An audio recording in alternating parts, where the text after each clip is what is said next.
It is a rare treat to welcome the Poet Laureate of Wales, Gwyneth Lewis, to our campus, and a special double poetry treat that she is here with Professor Dana Gioia. My name is Mary Mullins, and I am a professor of English here at Pepperdine University. I edit the journal Christianity and Literature, and many years ago, I was blessed to meet Professor Gioia after a brilliant lecture that he gave at the C.S. Lewis Oxbridge Conference. This is the fourth time that Professor Gioia has graced our campus with his presence, and we are truly honored to have him here today to introduce Gwyneth Lewis. We would like to thank the co-sponsors of this event, the library, and the Humanities and Teacher Education Division. Special thanks to Michael Dittmore, Dean Mark Russa, Jeanette Woodburn, Professor Julie Smith, and others for their support. After the reading, Gwyneth Lewis will be signing books back there at that table. We have some books for her to sign, and I will collect the cash. And then there will be a reception hosted by our English majors. But first, I would like to say a few words about Professor Gioia. Currently, he serves as the Judge Whitney Professor of Poetry and Culture at the University of Southern California. Unanimously confirmed twice by the U.S. Senate, Professor Gioia served as chair of the National Endowment for the Arts from 2003 to 2009. As chair of the NEA, Gioia was able to cultivate enthusiastic, bipartisan support in Congress for the mission of the Arts Endowment.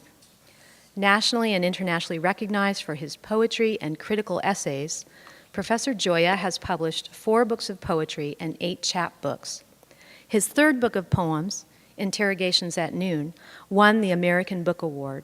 His most recent book is titled Pity the Beautiful. This year, he was named the recipient of the prestigious Aiken-Taylor Award, which honors a distinguished American poet for the work of a career. Professor Gioia is also a librettist, and the one-act children's opera, The Three Feathers, based on one of Grimm's fairy tales, recently premiered at Virginia Tech. We are truly honored that Professor Gioia is with us today, as well as Gwyneth Lewis, and Professor Gioia will introduce our Poet Laureate. Please help me welcome him.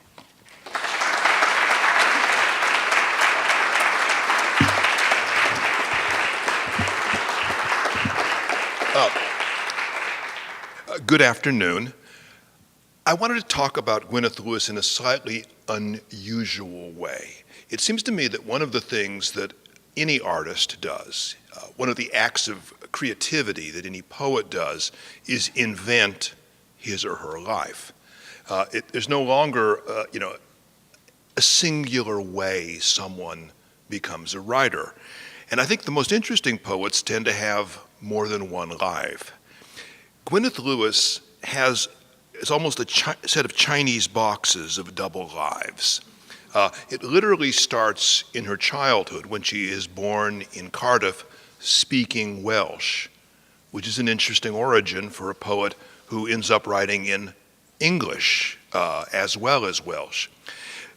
And at the moment, she has a double life of the life of an artist and the life of a public figure, because being in Wales, being a native speaker of Welsh, coming from there and creating an international reputation as a poet, she's been recognized by Wales in the new version of the United Kingdom, which has greater autonomy for the nations that make up the United Kingdom. She has become the first Poet Laureate of Wales, the first national poet of Wales, which is a kind of responsibility for a writer that goes beyond the merely artistic, in a sense of affirming the authenticity, the power, the necessity of maintaining the language of a particular people when it is surrounded, as she herself said, by the most powerful other language in the world, English. Now, from my perspective, as a reader of poetry, and I can read many languages but not Welsh, I came across Gwyneth Lewis's poetry a long time ago. I read it with great pleasure and was one of the people who, when I saw her byline in a magazine, I read it. I got her first book. And then it must have been about 20 years ago, we met. Okay, it's hard for a man of my years even to remember that far back. We met, and we immediately got into an argument. And it's the subject that poets always argue about, meter and prosody. But a couple of, but I continued to read her and liked her work, and I said, I could never figure out why we got into an argument. And a few years ago, she came to USC to deliver a talk, and so I invited myself. Well, I was invited, but I broke another engagement to come to a dinner in her honor, and I sat next to her and I said, we've met before, and she was sort of played dumb for a moment, as if she did. And she says, well, yes. I said, we got into an argument. She said, I know we did. And we both thought it was a stupid argument. And it was really not, and we became immediately friends, I thought. She came to a conference back in Pennsylvania that I ran to celebrate the centenary of one of the great poets of the 20th century, Dylan Thomas, one of the great Welsh poets of the English language. And I asked her if she would come back to California. And when she did, I immediately called Pepperdine, and I felt this is a writer that you need to meet, that you need to hear. She is a superb writer of English poetry, but she also, I think, represents the sheer wonderful variety of the traditions which have fed into English, as well as this other side of her, which is in this mysterious musical language called Welsh. Yesterday we had an event at USC celebrating once again the centenary of Dylan Thomas, but today we're going to do something I think every bit as much fun. We're going to celebrate the poetry of Gwyneth Lewis. Gwyneth, would you please join us?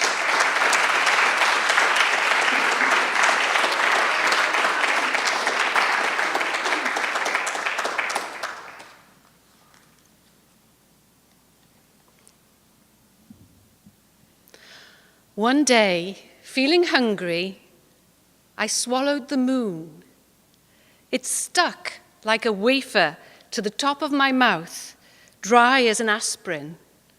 It slowly went down, showing the gills of my vocal cords, the folded wings in my abdomen, the horrible twitch of my insect blood.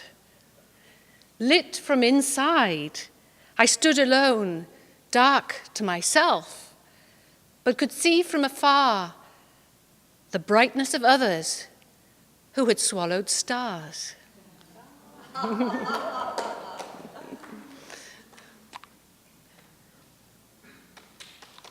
No, don't. If you would, keep it to the end. I'm grateful, but I think the poems will get jealous between each other. And I, as a responsible parent, have to show no favoritism. I'm really delighted to be in Pepperdine. Thank you so much for the invitation here, and I've had a wonderful time in the introduction to creative writing class this afternoon, having a really good discussion of an important Dylan Thomas poem to me personally, so thank you for that, and for those students who were in the class, thank you, you were outstanding. I'm even more pleased to be here in this room with surfboards. You tweeted that I was going to be in the surfboard room in Malibu. I'm now considered cool on Twitter. And I must be the oldest person to have learnt how to surf in the last 2 years in Wales, because the 15-year-olds and me have been learning to surf. So I couldn't be more pleased, although some of these boards look distinctly frightening to me. I suppose I'll start in the beginning, which is with another language. Does the microphone work for you properly? And now I'm going to get down to business. I do remember, I have a memory of not being able to understand English, a very strange memory of being with children on the street who didn't speak Welsh. So my parents are Welsh speakers, and we speak Welsh at home still. I find it very difficult to speak to my family in English, because once you've established a dominant language, it's difficult to switch. Oh, I'm looking in the wrong book, that's why. Being caught between two languages is quite traumatic in one way, because you want to be monogamous. But I'm promiscuous with regard to language. Notice the precision of what I'm saying, with regards to language. And once I'd learned English, well, why not learn French and Spanish and so on and so forth? So this poem is based on how I learned English. Not everything in it is true, and I'll explain after reading it why I'm particularly grateful to my father for taking this in good part. Welsh was the mother tongue, English was his. He taught her the body by fetishist quiz, father and daughter on the bottom stair. Dy benelyn yw elbow, dy wallti yw hair, chin yw dy endi, head yw dy ben. She promptly forgot, made him do it again. Then he folded her dwrn, and calling it fist, held it to show her knuckles and wrist. Let's keep it from Mam as a special surprise. Lips a gwefusau, llygaid our eyes. Each part he touched in their secret game thrilled as she whispered its English name. The mother was livid when she was told. We agreed no English till 4 years old. She listened upstairs, her head in a whirl. Was it such a bad thing to be Daddy's girl? When that poem was published, I come from a very small community who know each other's business, and somebody said, oh my God, Gwyneth Lewis has been abused. And my father was a deacon in church, so I said to my father, that, people think this, and they mistake the I in the poem for me. I won't read that poem if you prefer, out of deference to you, because I wouldn't want them to think less of my father because of something I'd written. And he thought about it for a moment. He said, no, he said, carry on, which I thought was very kind of him. Once you've lost your linguistic innocence, you know that your language is not in charge. You know that we're always trying to catch a ride in language as it passes.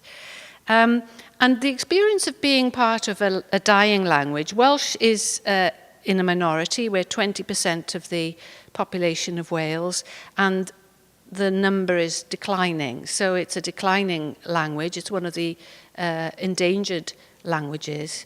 It's very easy to make language an idol, because you want something that's so intimately woven into your brain to survive. But I'm very clear that language is a mode of transport and not a god. So I wanted to explore this issue. Some people were saying that the Welsh language was saved. I don't see that. I feel that it isn't, and I can hear, the poets being the canaries in the mine. Linguistically, I can hear that it's not regenerating.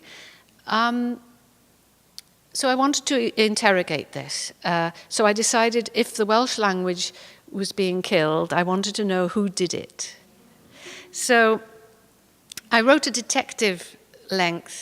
a book-length detective poem, imagining the mother tongue as an old woman found murdered in, in an old village. And I thought I should point the finger at myself. So I had a poet come into the station and confess to the murder. So I'm going to read you a snatch of this poem in Welsh so that you get an idea of the sound, and then the translation, which I did myself.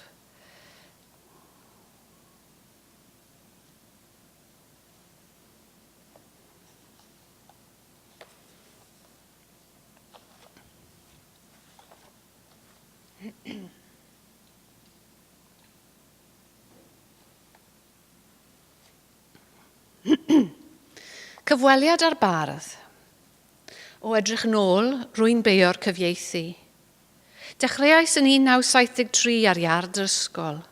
Dim ond tipyn o sbri oedd ei ddechrau, ambell reg am y wefr, fuck off.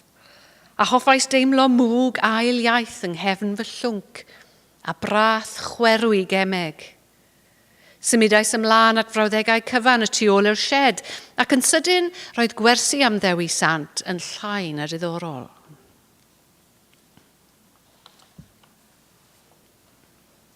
Mother tongue. This is the poet speaking. I started to translate in 73 in the schoolyard. For a bit of fun to begin with, the occasional fuck for the bite of another language's smoke at the back of my throat, its bitter chemicals. Soon I was hooked on whole sentences behind the shed, and lessons in Welsh seemed very boring. I started on print, Jeeves and Wooster, Dick Francis, James Bond in Welsh covers. That worked for a while until Mam discovered Jean Plaidy inside a Welsh concordance one Sunday night. There were ructions. A language, she screamed, should be for a lifetime. Too late for me. Soon I was snorting Simenon and Flaubert. Had to read much more for any effect. One night I OD'd after reading far too much Proust. I came to, but it scared me. For a while I went Welsh only, but it was bland and my taste was changing. Before too long, I was back on translating. Found that 3 languages weren't enough. The ch in German was easy, Rilke a buzz. For a language fetishist like me, sex is part of the problem.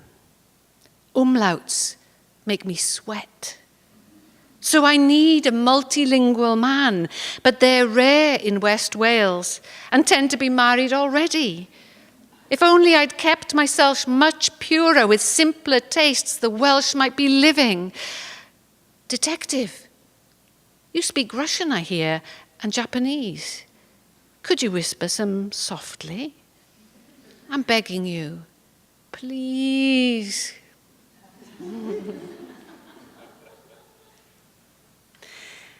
I think one of the jobs of the poet is to show what language does to us. It's, you know that title of Jack Spicer's book, My Language Did This to Me.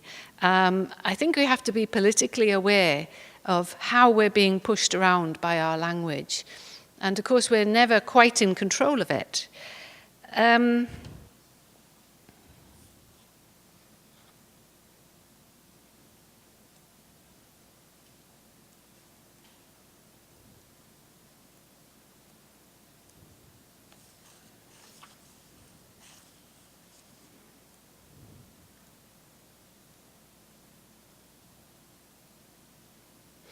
I have family in Illinois. My aunt and uncle lived there, and I've got 5 great big strapping cousins, all male and all great swimmers. And in fact, we have webbed fingers and toes. So hence the surfing, hence the swimming. I'm very keen on swimming. So I'd like to read just a short poem from a series called Illinois Idylls. It's about a visit to see my cousins. And the title of this, the little caption to go with this poem is 2/3 water calls to 3/4 sea. Webbed feet run in the family. Skin holds to its tribal memory of waves and peace in a rising sea. As babies, we float and fall asleep. Where others find water thin and grope for safety, we trust the deep and know how to find the water's grain. Where others flounder, we recline and find instinctively the line of least resistance through the river's steel. We slip inside the current's wheels, emerge in ropes of trailing pearls till we dive to silence. God of buoyancy, give us more breath so that we may be athletes in your sufficiency. One of the said 6-foot cousins, 6 foot plus, became an astronaut and flew to repair the Hubble Space Telescope, to which we were invited, and to one of the launches, because NASA is very good. I think some of you may have seen a launch. At the same time that as Joe was going up to do a spacewalk, my sister-in-law was dying of cancer, and also the Hale-Bopp comet passed by. Did you see Hale-Bopp in California? Yes, it was beautiful. It was the kind of thing you wanted to tell your grandchildren about. And you say, oh, I remember the Hale-Bopp, and then you remember that it ages you, or it dates you, rather. So I had 3 bodies disappearing at the same time. So I'll read a couple of those poems. Zero Gravity, a Space Requiem. Prologue. We watched you go in glory. Shuttle, comet, sister-in-law. The one came back. The other 2 went further. Love's an attack on time. The whole damn thing explodes, leaving us with our countdown days, still more than 0. My theme is change. My point of view, ecstatic. See how speed transforms us? Didn't you know that time's a fiction? We don't need it for travel. Distance is a matter of seeing, faith a science of feeling faint objects. Of course, this is no consolation as we watch you go on your dangerous journeys. This out of mind hurts badly when you're left behind. Don't leave us. We have more to say before the darkness. Don't go. Stay a little longer. But you're out of reach already. Above us, the sky sees with its trillion eyes.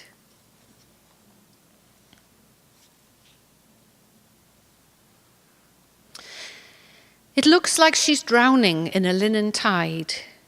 They bring babies like cameras to her bedside because they can't see dying. She looks too well to be leaving. She listens to anecdotes we tell, how we met and got married. She recounts a story. Her friend went stark mad, carrying, feeding, bleeding, all 3 at once. She tried to bury herself in Barry Island sand.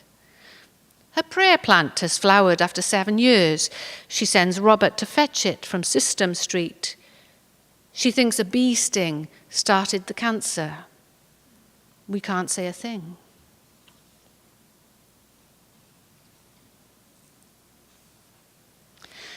First time I saw the comet, I finally knew that I'd always love him. I watched it go, dead starlight, headed for a dying sun, then away into darkness. It was gone before we knew what its brilliance meant, a human moment in immense spirals of nothing. I feel his pull in my blood salts. The comet's tail is a searchlight from another point. And the point is, once you've given your heart, there are no replacements. Oh, your soul, if that can escape from its own black hole.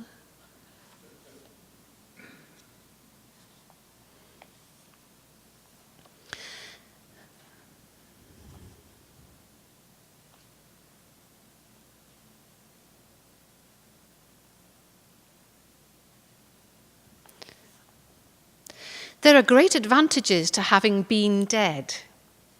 They say that Lazarus never laughed again, but I doubt it. Your spacesuit was a shroud, and at night you slept in a catacomb, posed like a statue. So, having been out to infinity, you experienced the heat and roar of re-entry, blood in the veins, then, like a baby, had to find your feet under you, stagger with weight, learn to cope again with gravity. Next came the tour of 5 states with a stopover in Europe. You let people touch you, told what you saw. This counts as a death and a second birth within one lifetime. This point of view is radical. Its fruit must be mirth at one's own unimportance. And now, although you're famous as someone, you might want much less. Your laughter's a longing for weightlessness.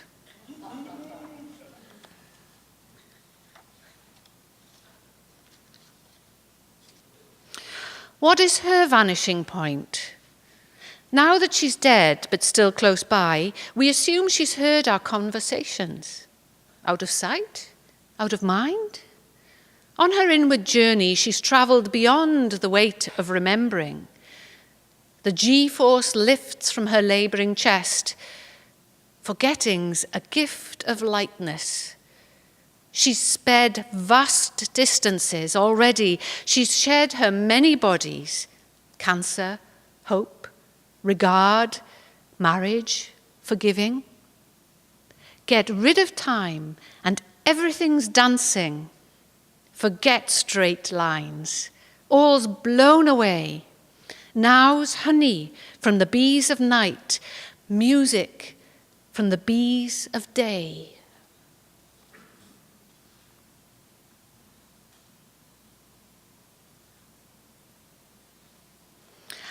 I'd like to stay out, far out for a little while.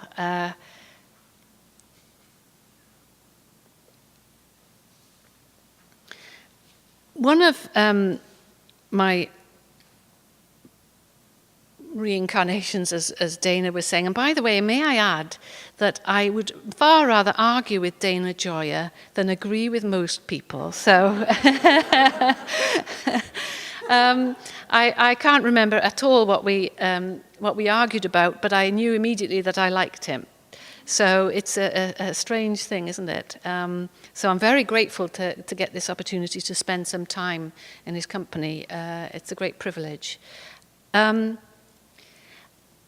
I had a midlife crisis. In fact, my life seems to be an ongoing midlife crisis, of which surfing is the latest thing. But I had turned 40 and had never sailed in my life. And suddenly, me and my husband decided that we wanted to go around the world. Now, he had some pedigree because he used to be in the Merchant Marine and was a boatswain, and he's most handy to have somebody who can rig a pulley in your household, or he understands how a cantilever works. I, on the other hand, am very good with paperwork but useless with ropes. But we did go. We left the UK and headed off in our little boat. And we got as far as North Africa and discovered that he was very ill with cancer. So this is kind of, what we say about our marriage is never a dull moment. And I should reassure you that he's now 10 years in remission, so that's the good news. But it meant that we had a tough time for a while there. We left the boat, and I had been planning to write an Odyssey. So we came home for treatment, left the boat in North Africa, and ended up spending a lot of time in hospitals. Hospitals are very strange places. They're one of those liminal places where strange occurrences happen. And if you're under pressure, emotional pressure, your imagination goes into overdrive. So the only way I could stay sane was to keep notes and to allow my imagination to go wild. Another thing that happened to me while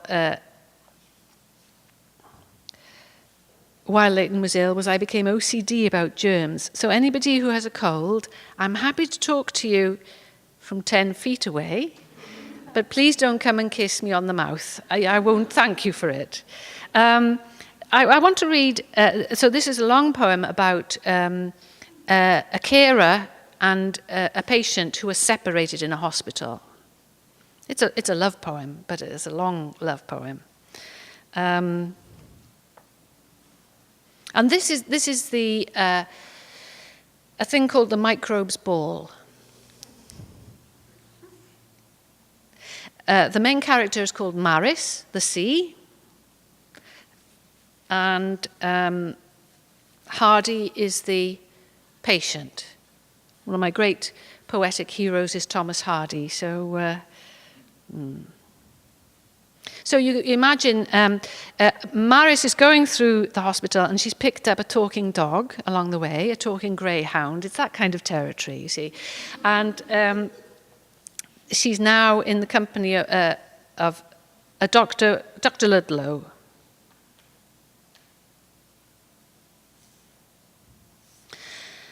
And suddenly, the herald tapped the mic and asked, "Can you all hear?" "Yes," cried the crowd.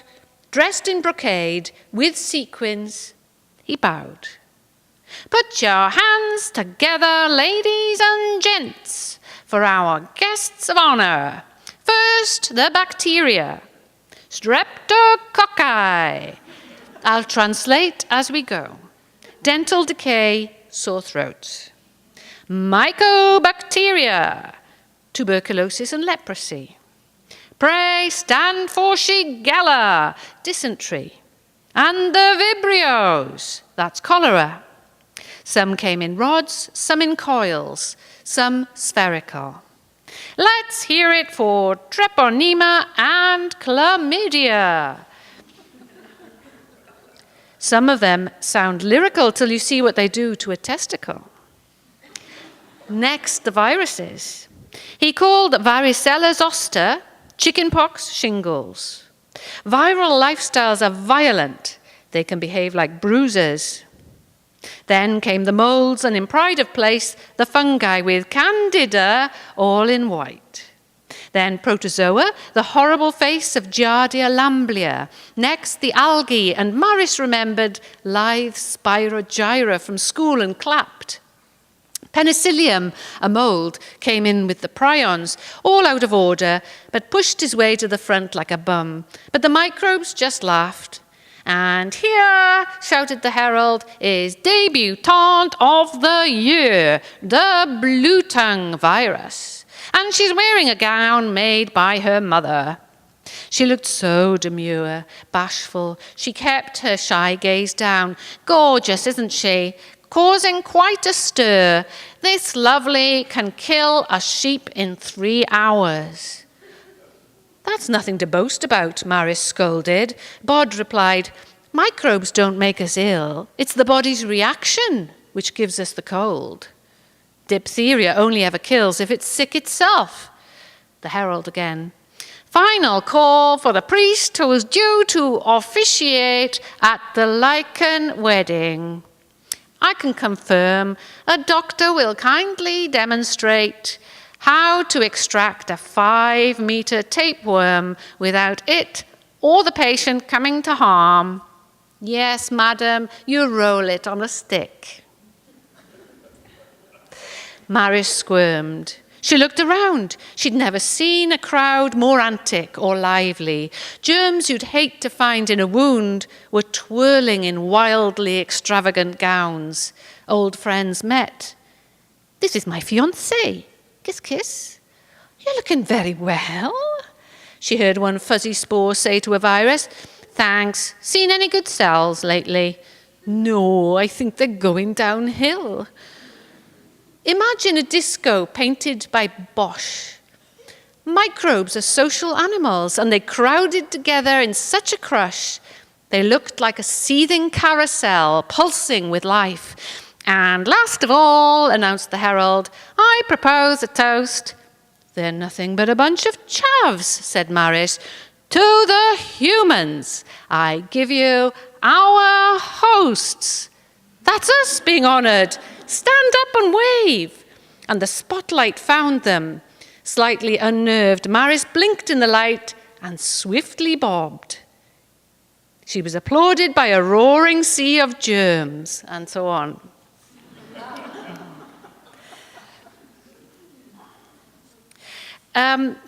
I had such fun writing this poem, even though it was the worst time of my life, watching my husband being ill. But artistically, this helped me to it helped me to carry on from day to day, which is basically why I'm a poet. I don't think I could get from day to day without poetry. The poem then goes on to say that Hardy's having a stem cell transplant, and Maris is still looking for him, and somehow or other there's lots of adventures, but he ends up in outer space. Every epic poem has a cosmology, and this is my cosmology, for which I had to learn the principles of particle physics. But I did it with some help. I managed to meet an astrophysicist at a party. I said, I'm looking for an astrophysicist. He said, that's funny, I'm looking for a poet. And we did a deal. I traded a poem for some tutorials. I thought I'd got the better of the deal there. So Hardy is in a spacesuit, and things are going wrong. Maybe not then, but this is what Hardy saw from his dying. Maris bending over him, and behind her, the vibrant, dazzling core of the sun, rich and red as hemochrome at 15 million degrees. He was overcome by the knowledge that everything out there was, in truth, his own body. We're filaments of light. We're talking with everywhere at once, and we were never meant to be thought of as single, lines to be bent in the space-time continuum. That's prose. No, it's more like the drive of poetry. It's as when I rhyme, there's always a nanosecond before I've chosen a word, when I perceive all its homophones at once, before the end word's probability wave collapses, before I take a chance on one meaning, when my mind revolves with the quantum mechanics that make stars evolve from the tiniest jitters. We're born to catastrophe. Galaxies fly away from each other in identical forms. Matter never sees fit to die. And if life is the transfer of energy from one state to another, this poem from me to you, then this continual change must be our purpose. Infinity's birdsong continues just beyond the range of our human hearing. Love is the hinge on which it all turns. I notice here that I rhymed turns with tau muons, which I'm quite pleased with that rhyme. You get to be a terrible geek with words, if you're me. What time did we start? At 4. Ooh, I better wrap it up.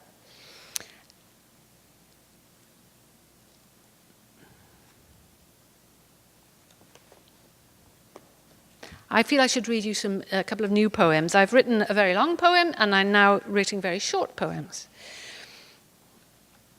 I'm obsessed with birds, and this comes from a visit to Australia. Ornithology. The wood thrush sings a duet all by itself, using two separate voices, while the whipbird's one cry, two creatures, nothing between them, though you know the fiction, standing on point sublime to listen. One, are we one? We are one.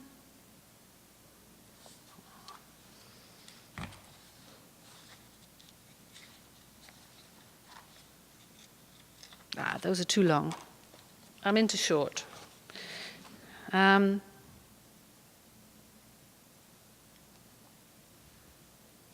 Small brown job.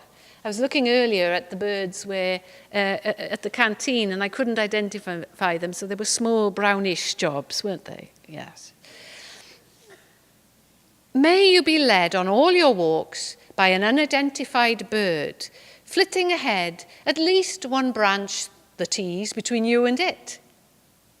Is that an eye stripe? Epaulette? Your desire for a name becomes stronger. Chaffinch? Warbler?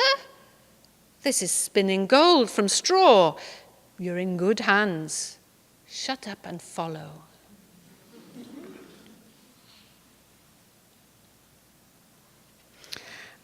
And I think I would like to finish with another boat poem.